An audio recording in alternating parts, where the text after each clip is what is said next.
দেখছেন অনেক প্রথমবার সুতা কাটে আছে, এবার কিন্তু সুতা কাটে নাই। আবার মাঝে মধ্যে কি হয়, সুতা একদমই শর্ট হয়ে যায়। আরেকটা বারটেক মারেন,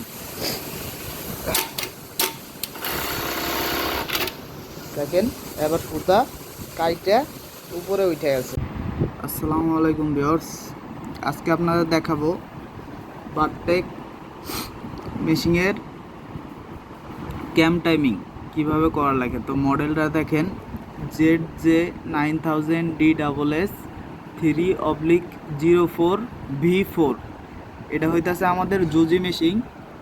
তো আমরা প্রথমে একটা বারটেক মারি। দেখেন আমাদের নিডেলের সুতাটা দেখেন কত বড় আছে নিডেলের সুতা। তো আমরা একটা বারটেক মারি, প্রথমে একটা বারটেক মারেন, দেখেন বারটেক মারছি। আরেকটা মারেন, দেখছেন অনেক প্রথমবার সুতা কাটে আছে, এবার কিন্তু সুতা কাটে নাই। আবার মাঝে মধ্যে কি হয়, সুতা একদমই শর্ট হয়ে যায়। আরেকটা বারটেক মারেন, দেখেন এবার সুতা কাইটে উপরে উঠে গেছে। তো এই মেশিনটা যেহেতু সুতা কাটতেছে, আমাদের নাইফের যে অ্যাটাচমেন্ট আছে, নাইফের অ্যাটাচমেন্ট ঠিক আছে, কিন্তু আমাদের ক্যাম যে আছে, ক্যাম টাইমিং এইটা সমস্যা। তো দেখেন এটা আমাদের নতুন একটা বারটেক। তো আমরা আগে থেকে যে আমাদের কন্ট্রোল বক্স আছে, কন্ট্রোল বক্সটা খুলে রাখছি। এখন এইটার যে ক্যামটা হইতেছে আমাদের এইখানে ভিতরে, ক্যামটা ভিতরে, এটা হইতেছে আমাদের ক্যাম। এটা ডাইরেক্ট আপনার বেলের সাথে 2 মোটর দেওয়া করছে। আমি আগে একটা ভিডিওতে বলছিলাম যে বেলের সাথে ডাইরেক্ট ক্যাম দেওয়া করছে। আর এটা হইতেছে আমাদের স্টোবার, এটা হইতেছে স্টোবার। এই দেখেন এই সাইড থেকে আপনারা ভালো বুঝতে পারবেন। এই ওটা হইতেছে ক্যাম আর ওটা হইতেছে স্টোবার। তো আমাদের এই মেশিনের ক্যাম টাইমিং করতে গেলে প্রথমে কি করতে হবে, মেশিন আমাদের এটা চালু রাখতে হবে। মেশিন বন্ধ করা যাবে না, চালু রাখা আমাদের ক্যাম টাইমিংটা করতে হবে। এখন চালু রাখা ক্যাম টাইমিং করতে গেলে আমাদের এই যে ডিসপ্লেতে আসলাম, ডিসপ্লেতে আইসা এখানে যে রেডি বাটন আছে, দেখেন মেশিন রেডি আছে। তারপরে এখানে যে প্রেসার ফিট অপশন আছে, এই প্রেসার ফিটটা ফালাবেন, দেখছেন প্রেসার ফিটটা পড়ছে। এখন প্রেসার ফিটটা এই অবস্থায় রাখবে। রাখার পরে আমাদের পিছে যে ক্যাম আছে, এইখানে যে ক্যাম আছে, দেখেন এই যে ক্যামটা আছে, ক্যামটার এখানে সবাই দেখতে পারতেছেন ওই মাঝখানে একটা খাস কাটা অংশ আছে। এই খাস কাটা অংশ একটা উপরের দিকে আর একটা হইতাছে আপনার নিচের দিকে। আমার যে স্টোভারটা যে জায়গায় আছে, আমার এই স্টোভার থেকে খাস কাটার নিচের যে অংশটা আছে, এটা মিনিমাম অন ফ্লোর, অর্থাৎ 5 থেকে 6 মিলি নিচে থাকবে স্টোভারটা খাস কাটার অংশের থেকে। আমি আপনাদের একটু ক্যামটা লুজ দিয়ে দেখাইতেছি। এই ক্যামের 2টা নাট আছে, এই দেখেন এই একটা নাট আর এই একটা নাট, 2টা নাট আছে। তো আমি নাটটা একটু আপনাদের লুজ দিয়ে দেখাইতেছি। আমার মেশিন কিন্তু এইখানে কিন্তু আপনার রানিং অবস্থায় আছে, প্লাস প্রেসার ফিট নিচে ফালানো আছে।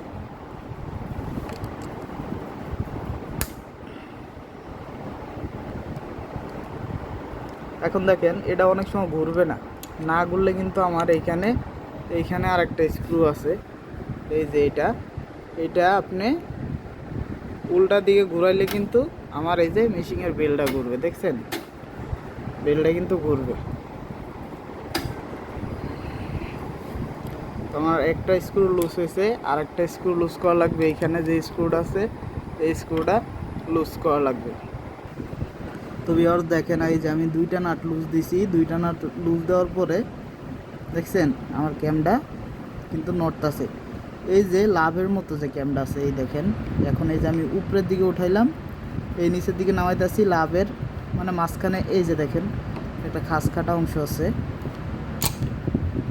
এই খাস কাটা অংশের নিচে সবসময় আমার প্রেসার ফিট ফালানো অবস্থায় ক্যাম টাইমিং হবে। তো দেখেন এই যে আমি কিন্তু আপনাদের দেখানোর জন্য এটা একটু এই যে নিচে নামাইতেছি। দেখেন এই যে যে অংশটা দেখছেন, এই যে খাস কাটা অংশ, এই যে এই উপর থেকে এই দেখেন এই উপর থেকে এই যে এই নিচ পর্যন্ত এই যে খাস কাটা অংশ, এইটার নিচে ক্যাম টাইমিং হবে সবসময় প্রেসার ফিট ফালানো অবস্থায়। এই দেখেন এটার এই যে প্রথম একটা মাথা আর এই লাভের মনে করেন এই একটা মাথা, এই একটা মাথা আর এই একটা মাথা। তো নিচের যে মাথাটা আছে এটার থেকে আমার যে এই যে স্টোভারটা আছে যেটা এখানে যে বাড়ি মারে, এইটা মিনিমাম 5 থেকে 6 মিলি নিচে থাকবে। অর্থাৎ এই লাভের যে দুই অংশটা আছে এই দুই অংশ থেকে মিনিমাম 5 থেকে 6 মিলি থাকবে। তো দেখেন আমি এখন 5 থেকে 6 মিলি নিচে রাখছি। রাখার পরে আমার এইখানে যে নাট আছে, এলকি স্ক্রুটা আছে,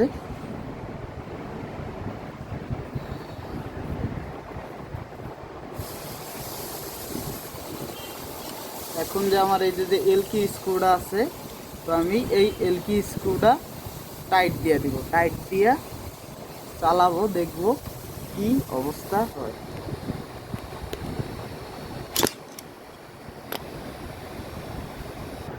তো ভিউয়ার্স আরেকটা জিনিস খেয়াল করবেন, এই দেখেন এই ক্যামটার থেকে এই স্টোভারের এই যে দেখছেন সাদা একটা অংশ আছে, এটা কিন্তু বেশি গ্যাপ থাকলে আপনার সুতা ঠিকমতো কাটবে না, আশ হয়ে কাটবে। অর্থাৎ এই যে শেপটা আছে এটা শেপ থেকে 1 থেকে 1.5 মিলি ফাঁক রাখবেন। দেখেন এই যে আমি এটা চাপাইতেছি, দেখছেন এই যে সাদা গ্যাপটা কিন্তু এখন পূর্ণ হয়ে যাইতেছে।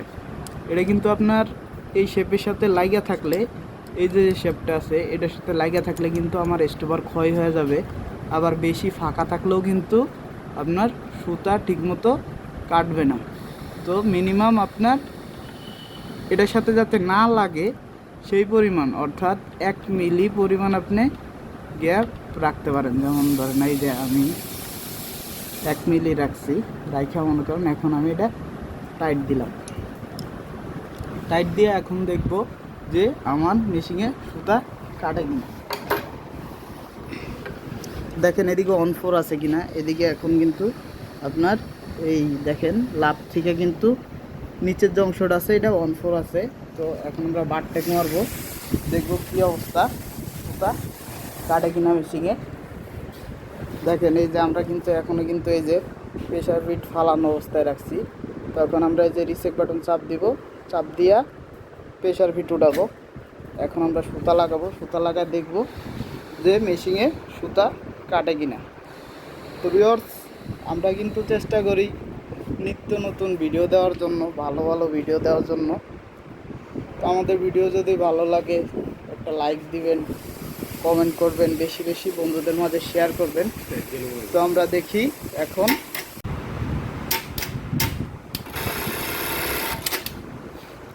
দেখেন এখন আমাদের সুতাটা দেখেন কত বড়। আরো মারে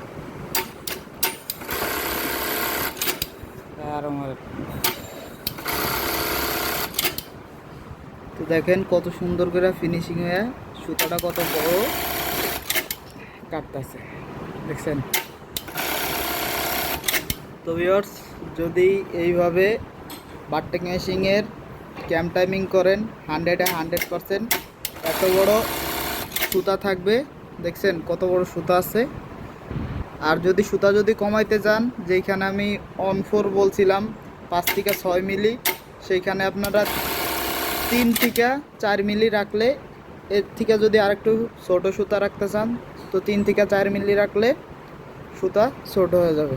তো আমাদের ভিডিও যদি ভালো লাগে একটা লাইক দিন, কমেন্ট করেন আর বেশি বেশি বন্ধুদের মাঝে শেয়ার করেন। আসসালামু আলাইকুম।